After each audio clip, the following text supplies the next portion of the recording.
Muito bem, pessoal, aqui quem fala com vocês é o Pablo. Bom, pessoal, nesse vídeo aqui vamos falar sobre qual é o melhor banco para se comprar em 2026, visando dividendos e visando também um potencial de valorização. A gente sabe que o setor bancário é muito excelente, pessoal, na bolsa de valores para o recebimento de dividendos e também para que você tenha um crescimento consistente. E vamos fazer aqui um duelo de titãs nesse vídeo, Banco do Brasil ou Itaú, tá? A gente só vai poder escolher um, pessoal, vai ser bem difícil aqui, mas a gente vai fazer uma análise para definir qual seria o melhor bancão olhando para médio e longo prazo. Então já fiquem comigo até o final desse vídeo, porque para quem ficar comigo até o final, eu vou revelar o vencedor dessa lista e ainda aqui de brinde para vocês uma estratégia para que vocês consigam ganhar muito dinheiro na bolsa de valores com muita facilidade. Mas antes de continuarmos esse vídeo, pessoal, já peço para que vocês se inscrevam no canal, até porque agora estamos com uma meta de atingir 10 mil inscritos aqui no canal, pessoal. E quanto mais esse canal crescer, mais eu posso proporcionar um conteúdo de qualidade para vocês, porque meu principal objetivo neste canal é fazer com que vocês atinjam a tão sonhada liberdade financeira. Então, pessoal, em contrapartida, vamos se inscrever no canal, compartilhem esse vídeo, deixem nos comentários sugestões e macetem o dedo no like, porque ajuda muito no engajamento. Quanto mais likes tiver, mais eu consigo perceber que vocês estão gostando do conteúdo e eu trago tópicos parecidos aqui para vocês, tá bom? E já comentem, pessoal, os tópicos que vocês querem, que eu vou sempre atender o pedido de vocês na medida do possível. Bom, pessoal, sem mais enrolação, vamos de fato aqui para o que interessa. Detalhe que tanto o Banco do Brasil e o Itaú são posições dominantes na minha carteira, tá? Então posso falar aqui com total prioridade porque eu invisto nessas empresas e tenho foco em meta de quantidade de ações. Perceba que o Banco do Brasil representa 44,38% da carteira e o Banco Itaú representa 21,6% da carteira. O Itaú representa menos porque ele é uma posição recente, tá? Mas eu tenho uma meta de deixar o Itaú próximo do Banco do Brasil, pelo menos ali uns 35 a 36% da carteira total. Bom, começando aqui com o Banco do Brasil, tá? Que é o banco tecnicamente mais famoso, até muito pelo Barsi, né? O Barsi falou muito de Banco do Brasil, o que muitas pessoas faz aí, quando olha para a renda passiva, já vem na cabeça Banco do Brasil. O Banco do Brasil, pessoal, é o banco mais antigo que a gente tem aqui na bolsa, tá? E também no país, é o primeiro CNPJ a estar aqui cotado na Bolsa de Valores. E ele é federal, ele tem como principal braço o governo, né? O governo é que dita aí as regras no Banco do Brasil, ele é uma estatal. Por mais que ele seja de economia mista, ter uma parte do seu capital atrelado para acionistas privados, investidor estrangeiro, não tem como. Quem domina o Banco do Brasil é o governo, tá? Então ele sempre tem esse risco político por parte do mercado, por isso que as ações acabam sendo mais subprecificadas do que os pares privados. Quando a gente pega aqui, ó, o Banco do Brasil, a gente vê que ele sim tem consistência no lucro. Por mais que esse ano, né, ele tem tido uma queda no resultado por conta muito do agronegócio, pessoal. O agro tem tido ali uma depreciação muito grande. O preço da soja, né, você percebe que quando compara nos últimos tempos, o preço da soja segue uma queda. Agora, por mais que tenha se recuperado um pouco, não tem jeito, tá? Essa queda na soja acabou prejudicando o agro, aumentou a inadimplência. Então, quando o agro é impactado, o Banco do Brasil também é impactado, porque grande parte da carteira de crédito do Banco do Brasil é atrelado ao agronegócio. Então aqui já vai uma nuance muito importante quando você vai analisar ações de bancos, ações dos bancos sistêmicos, né? Como o Banco do Brasil e Itaú. Saiba de que o Banco do Brasil é uma ação cíclica. Então quebra todo esse paradigma que o pessoal fala, ah, Banco do Brasil é previsível. Não é uma ação previsível, ele é uma ação de commodity, empresa cíclica, tá? Claro, ele não é tão cíclico quanto uma Petrobras ou uma Vale, mas ele é cíclico, tanto que a gente teve o agro piorando, preço da soja, né, desabando, preço do milho, preço do algodão. Isso faz com que o quê? É um efeito cascata, porque quando o preço da soja cai, o preço do milho cai, consequentemente o agricultor, o pequeno produtor rural, não consegue ter as suas terras arrendadas a um preço interessante, ou seja, não consegue vender esses produtos muito bem e não consegue pegar mais crédito com o Banco do Brasil em taxas interessantes, né? O banco pode até ofertar uma taxa boa, né, pro pequeno produtor rural, mas ele não vai conseguir pagar. Por isso que a inadimplência do Banco do Brasil tem crescido fortemente neste ano, saltando dos seus 1,5% que estava lá em 2022, tá, para essa faixa de mais de 6% de inadimplência. Isso comeu o resultado do banco. Mas sabe qual é o ponto interessante, pessoal?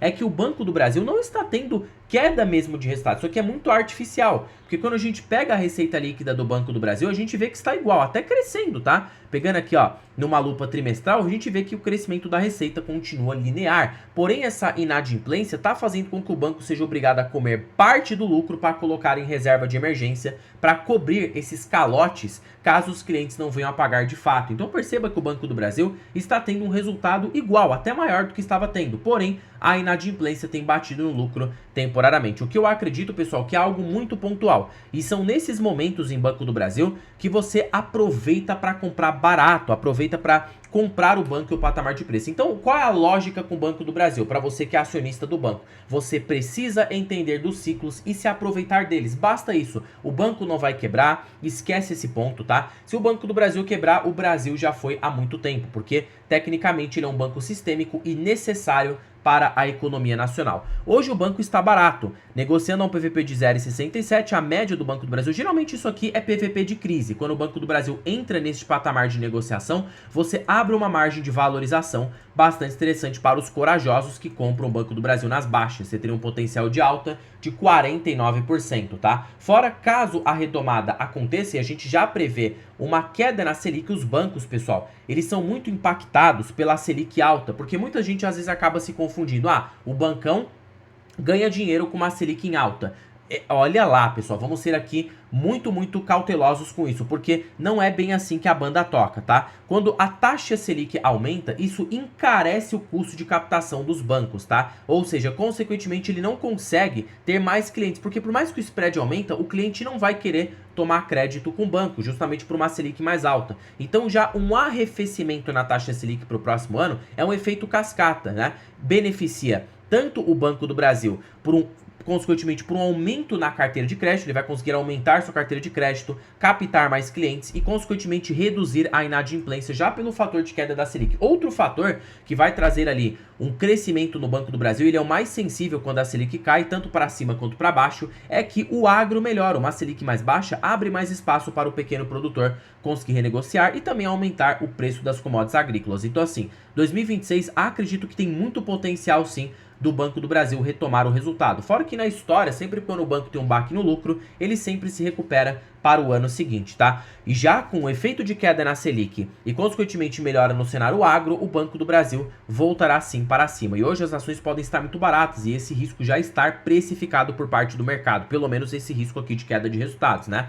Se eu jogar aqui, ó, o preço justo da ação, mesmo num cenário pessimista para Banco do Brasil, a gente vê que o banco hoje estaria cotado muito abaixo do preço justo, com potencial de alta, pessoal, né, aproximado de 114% para voltar em suas médias históricas. Então, assim, Banco do Brasil é um excelente banco, porém cíclico. Você precisa pegar nos momentos corretos, tá? E agora tratando-se do Itaú, pessoal, né? O Itaú, que é o maior banco aí privado da América Latina, diferentemente do Banco do Brasil, a forma de analisar Itaú é totalmente diferente. Por quê? O Itaú, ele tem uma demanda inelástica. Grande parte da carteira de crédito dele está para alta renda, corporate, tá? Então, ele não é impactado por fatores macroeconômicos. Por mais que a Selic em alta impacta os bancos por um encarecimento nos spreads, o Itaú consegue controlar isso com maestria. Por quê? Porque a inadimplência do banco é baixa justamente pelo tipo de cliente que ele tem. O cliente do Itaú é PJ, grandes empresas. O Banco do Brasil também tem PJ.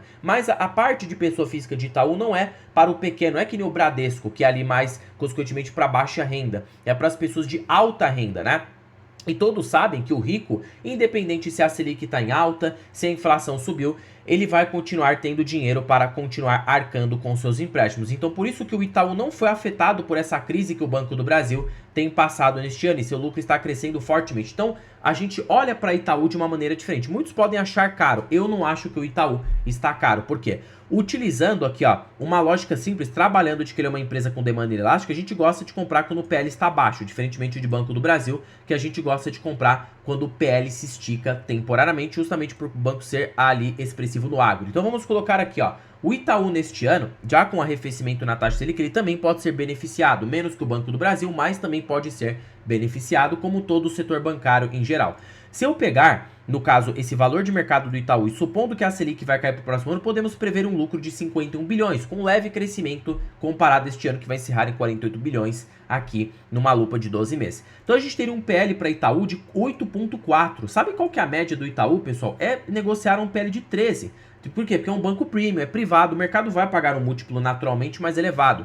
Então a gente tem um potencial de alta no Itaú de 54,21%, tá? Trazendo-se uma assimetria bem interessante, fora o bom dividendo que pode ser pago, porque a própria gestão prevê que o Itaú vai continuar contemplando um payout de 65%. Então a gente pode ter um provento de 7,7%, somado ao extraordinário que ele paga anualmente, temos 11,7%. Perceba que o Itaú, qual que é a vantagem? Ele é mais previsível. Então você já vai pensar assim, caramba, então eu vou ter Itaú, porque, pô, eu vou ter um dividendo de mais ou menos de 7 a 8% de forma consistente e também um PL baixo, trazendo um potencial de alta interessante. Em fato, isso é verdade. A previsibilidade do Itaú acaba sendo mais elevada. Porém, pessoal, aí é que tá. A coisa não é tão simples assim. Nossa, Pablo, você tá complicando cada vez mais esse vídeo. Eu entendo, pessoal. Mas, mesmo que o Itaú seja mais previsível e tenha uma qualidade superior ao Banco do Brasil, o ROI do Itaú é de 20% ao ano. O Banco do Brasil é de 15% ao ano.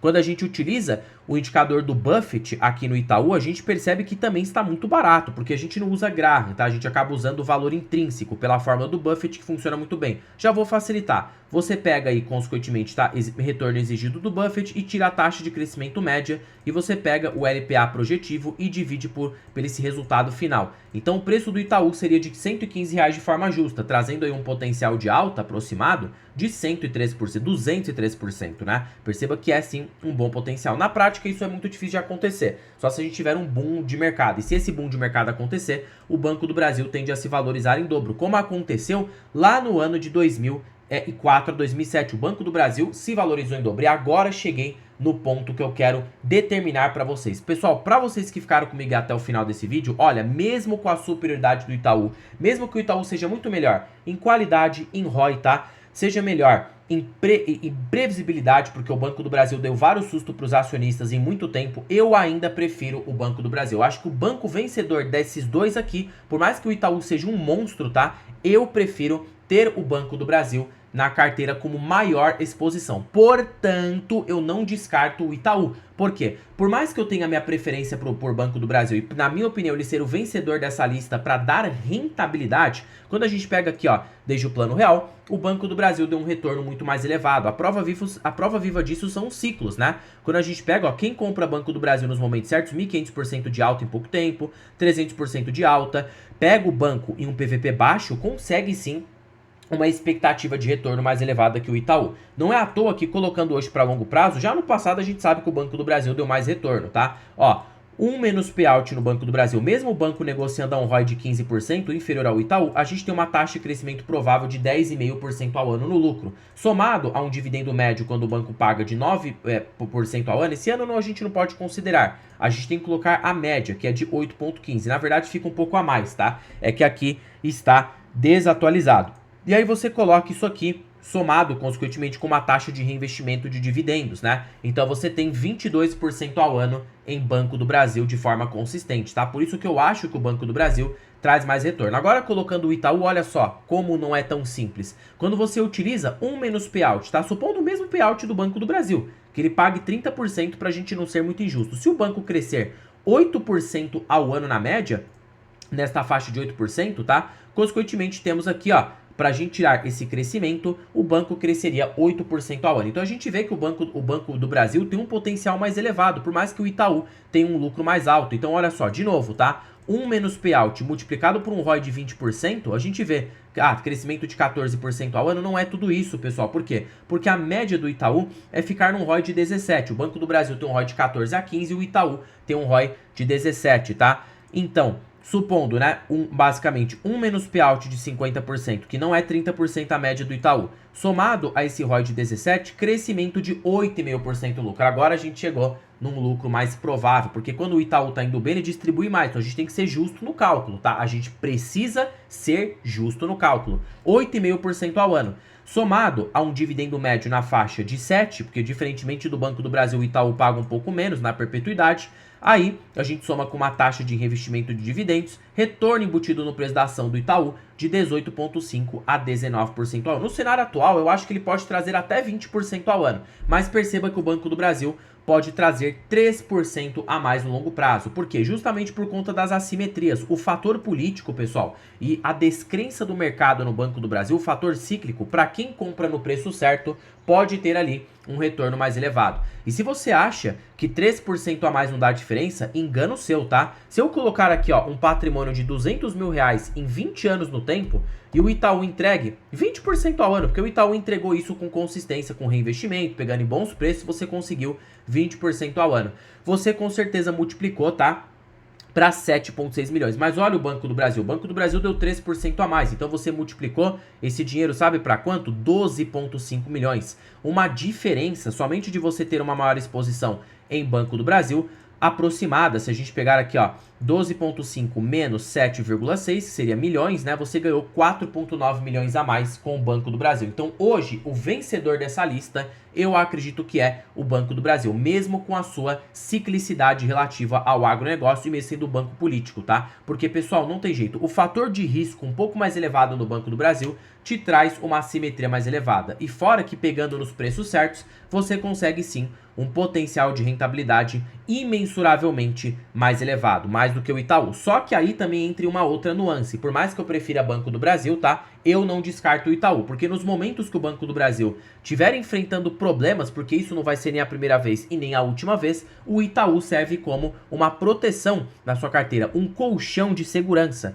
trazendo ali, consequentemente, um potencial de crescimento também bem elevado, que vai ser bom, tá? Num ciclo de alta da Bolsa, como aconteceu em 2004 a 2007, o Itaú deu 700%, 800% de retorno. O Banco do Brasil deu de 1.500% a 2.000%. Só que é que tá, o Banco do Brasil traz esse retorno com muito mais volatilidade, muito mais dor de cabeça. Então, assim, tá? Você ter os dois na carteira acaba se complementando. Ah, enquanto no momento o Banco do Brasil tá dando um problema pontual, eu tenho o Itaú me dando bons dividendos, se valorizando fortemente, e no momento que o Banco do Brasil estiver decolando, os dois também vão estar decolando e podem se beneficiar de uma queda na Selic. Por isso que para resolver esse impasse de uma vez por todas, né, eu decidi colocar os dois na carteira e pretendo ter uma posição quase igual, um pouco mais no que o Banco do Brasil, porque eu vejo uma assimetria mais elevada, mas também ter o Itaú como minha segunda maior posição pela sua consistência, previsibilidade e também um excelente retorno. Espero ter esclarecido aqui para vocês. Ambos estão baratos e com bom potencial de valorização. Vai do gosto do freguês, tá?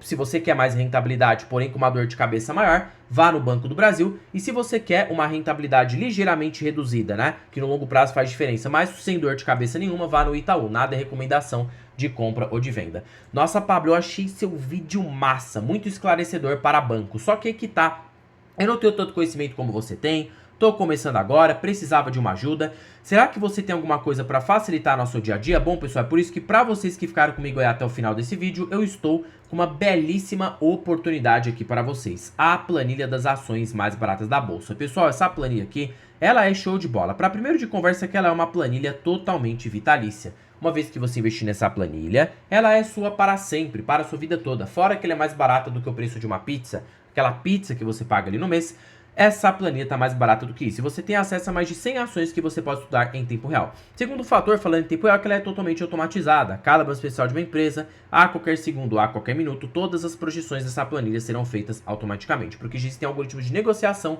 que fazem isso para você em tempo real.